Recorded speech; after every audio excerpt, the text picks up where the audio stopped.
मौलाना हफीज साहब, ये तो कोर्ट का आदेश है, कमिश्नर को अपॉइंट किया गया, 9 तारीख को सुनवाई है, फिर क्यों रोका जा रहा है? फिर तो जो बीजेपी है विनोद बंसल कहते हैं कि कुछ सच है जो छिपाने की कोशिश की जा रही है। इस बीच एक बार फिर से तस्वीरें दिखा दें और बड़ी खबर बता दें, मुस्लिम पक्ष ने यहां पर बैरिकेडिंग लगाई है। ये दूसरे पक्ष की तरफ से आरोप लगाया गया है कि मस्जिद में सर्वे को लेकर गतिरोध जारी है और सर्वे करने कमिश्नर को नहीं दिया जा रहा है। ये हिंदू पक्ष के जो वकील हैं उनकी तरफ से ये आरोप लगाए जा रहे हैं कि 9 तारीख को जब दोबारा सुनवाई होगी तो इस बात को लेकर हम जाएंगे और ये बात बताएंगे कि कमिश्नर को वहां पर सर्वे करने की इजाजत नहीं दी जा रही है, बार बार रोका जा रहा है, बैरिकेडिंग लगा दी जा रही है।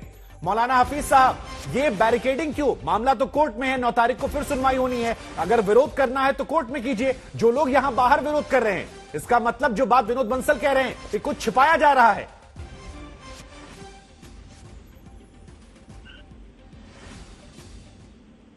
मौलाना हफीज, इन्होंने उसको छुपाने की कोशिश करें या फिर आतंकवादियों को छुपा रखा है इन्होंने।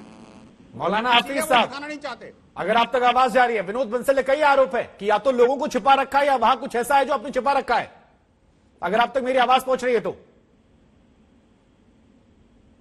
अनुराग जी मैं आपके पास आऊंगा। अगर मौलाना हफीज तक आवाज नहीं आ रही, सैयद गोला बारूद, असीम वकार, आतंकवादी जाने क्या क्या छुपा रखा है इन्होंने। अगर वहां पर कुछ छुपाने जैसा नहीं है तो फिर क्यों वहां पर रोका जा रहा है, बैरिकेडिंग क्यों लगाई जा रही है? ये तो मामला कोर्ट में है, कोर्ट ने कमिश्नर अपॉइंट किया, 9 तारीख को दोबारा सुनवाई है।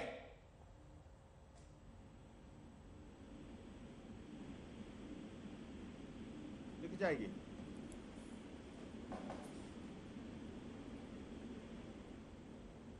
लगा रहे हैं। पहले तो खाली ये बताइए, आपका प्लेटफॉर्म इस्तेमाल हो रहा है, इसलिए इस्तेमाल हो रहा है कि मस्जिद में आतंकवादी गोला बारूद बम विस्फोटक रखे हैं। आपके प्लेटफॉर्म से कहा जा रहा है तो आप इसकी पुष्टि करते हैं? आप बताओ, अगर आप इसकी पुष्टि करते हैं तो मैं आगे जवाब बताओ ना क्या रखा है। तो आज तक की मर्जी से हो रहा है। किसी को डिबेट में बुलाया तो उसके ऊपर ताला तो हम लगाएंगे नहीं, वो अपनी बात रख रहे हैं। अब वो उनके अपने संस्कार, अपनी बातें, उनका अपना स्टैंड है। हमने आपको भी मंच दिया है, आप भी अपनी बात रख लीजिए। विनोद बंसल साहब, एक बार उनको सुन लेते हैं। असीम वकार साहब,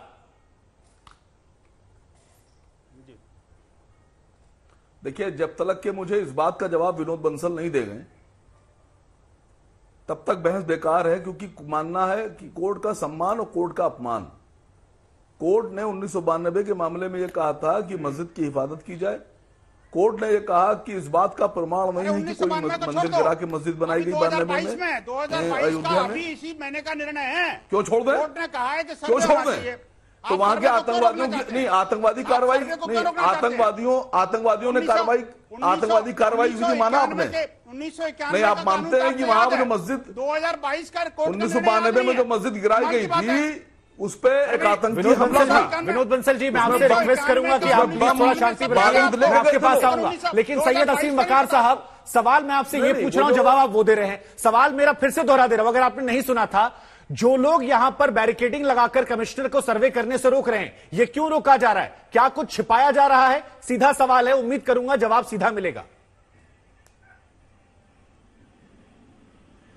देखिए, सबसे पहली बात तो इस बात का प्रमाण आप लोग नहीं दे पाए थे कि, या कोर्ट ने साफ कहा था कि 92 में मस्जिद, ये साबित नहीं हो पाया कि मुसलमानों ने। साहब, उसको लेकर चर्चा हम कर लेंगे, आज जो विषय है उस पर मैं सवाल पूछ रहा हूं। दुनिया ने देख लिया कि मस्जिद को गिराया गया, मस्जिद को गिराया गया। सुनिए, पहले बात सुनिए।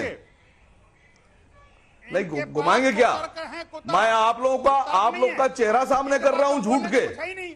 आप सब लोग ये जो कुतर्की चेहरे बैठे हैं, इनका चेहरा दिखा रहा हूं दुनिया को। आसिम वकार साहब, देखिए आप मेरे मेहमान हैं, आपको एक विषय बताकर इस चर्चा में बुलाया गया है, तो फिर से रिक्वेस्ट कर रहा हूं मैं, बेहतर है विषय पर रहें। सवाल फिर ये है कि सर्वे को लेकर जो लोग विरोध कर रहे हैं, क्या कोई छिपाने की साजिश है? ये आरोप लग रहा है, इस पर कोई जवाब है या बाकी किसी और मेहमान के पास जाकर जवाब लूं मैं? नहीं, आपके हिसाब से क्या छुपाया जा रहा है शुभंकर मिश्रा जी? ये आरोप लगाया विनोद जी ने, इस बात से ये आरोप विनोद जी ने लगाया है। ये सवाल मैं आपसे पूछ रहा हूं रिएक्शन के तौर पर। और मैं आरोप लगा रहा हूं कि वो जो हथियार लेकर 92 में गए थे लोग, वही हथियार इस वक्त विनोद बंसल अपने घर में रखे हुए सब। ठीक है, विनोद बंसल घर में रखे हुए, ठीक है, क्योंकि हमारे साथ बताया जा रहा है शाही इमाम शाही मस्जिद से जुड़ गए हैं।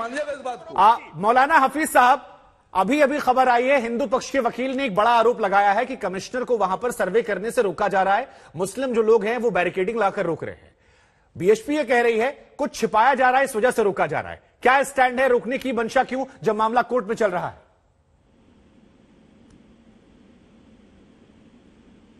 पूछ रहे हैं आपसे सर, आपसे मौलाना हाफिज साहब। हाफिज नहीं, हसीन जी, मौलाना हसीन जी, ठीक है। जी जी जी। देखिए, आप जो बता रहे हैं, जो सवाल है आपका, सवाल ये है कि बनारस में जो निरीक्षण के लिए गए हैं उनको रोका जा रहा है। अगर वहाँ कुछ नहीं है तो क्यों रोका जा रहा है? जी, यही आपका सवाल है ना? जी, यही सवाल पूछा गया है वीएचपी की तरफ से, वो आरोप लगाकर पूछिए। जी जी, मैं अभी आसिम वकार साहब की भी बात सुन रहा था और इससे पहले आपने ओवैसी साहब की भी बात कही है। तो उन लोगों ने जो भी जवाब दिया है, अगर उनका कोई माकूल किसी के पास जवाब हो तो बताए, वगरना मैं बता रहा हूँ जो आप लोग पूछ रहे हैं कि वहाँ पे क्यों रोका जा रहा है। मैं तो वहाँ पे हूँ नहीं कि रोका जा रहा है कि नहीं रोका जा रहा है। अगर यही सच्चाई है जो आप बता रहे हैं कि रोका जा रहा है, तो शायद ऐसा हो सकता है कि जो लोग मौके पे हों उनके दिल में हो सकता है वो डर हो कि कोर्ट के आर्डर पर जो काम हो रहा है, तो ऐसा तो नहीं कि कोर्ट पर किसी का दबाव हो। क्योंकि कभी कभी ऐसा होता है कि कोर्ट के जज साहबान पर भी लोग संविधान को भूलकर संविधान के दायरे से हटकर दबाव बना देते हैं। जैसे कि 2017 में सुप्रीम कोर्ट के 5 जज साहबान ने कहा कि भारत का संविधान। देखिए मौलाना हसीन साहब, देखिए मेरा आपको टोकने का मन नहीं था क्योंकि आपको देर से मौका मिला था। आपने कमिश्नर को लेकर सवाल उठाया, वो मामला कोर्ट में चला गया। अब आप कोर्ट को लेकर भी सवाल उठा रहे हैं। अगर आप हर किसी को लेकर सवाल उठाएंगे तो फिर मामला कैसे चलेगा? आपने शायद मेरी बात नहीं समझी। मैं कोर्ट पर सवाल न कभी उठाया, न आज उठा रहा हूं, न कल उठाऊंगा। चाहे लोअर कोर्ट हो, चाहे हाई कोर्ट हो, चाहे सुप्रीम कोर्ट हो, ये सम्मानीय है। हमारे दिमाग में बात आए या ना आए, सुप्रीम कोर्ट का आदेश हमें समझ में आए या ना आए, हाई कोर्ट लोअर कोर्ट का आदेश हमें समझ में आए या ना आए, हम सम्मान करते हैं, मानते हैं। ठीक है, हमने क्रॉस नहीं किया। आप बोल रहे क्रॉस कर रहे हैं, तो फिर वजह क्या है सर? वही मैं बता रहा हूँ। अब आप सुनेंगे नहीं, बीच में काट देंगे तो बात तो समझ में आएगी नहीं। अगर आप सुनने का जवाब रखते हैं जो मुझे समझ में आप बिल्कुल आप बोलिए सर, आप टू द पॉइंट बोलिए ताकि समझ में आए, कम शब्दों में कम समय में। कम शब्दों में कम समय में यही बताना चाह रहे हैं कि अगर कोई रोक रहा है तो ये उससे पूछने का विषय है। मगर मुझे ये समझ में आता है कहीं ऐसा ना हो कि कोई दबाव में काम हो रहा हो। जैसे सुप्रीम कोर्ट के 5 जजों ने प्रेस कॉन्फ्रेंस करके ये कहा कि भारत का संविधान खतरे में है, यहाँ की जमहूरियत खतरे में है। कुछ दिन के बाद गोगोई साहब के ऊपर 376 का चार्ज लगा दिया गया। किसने लगाया? मैं नाम नहीं लेता, मैं बता रहा हूं आपको, आप समझ रहे होंगे। नहीं, देखिए अब आप हसीन साहब, देखिए मैं आपको टोकूंगा नहीं तो आप विषय को ऐसा जलेबी की तरह घुमाएंगे कि वो समझ से परे हो जाएगा।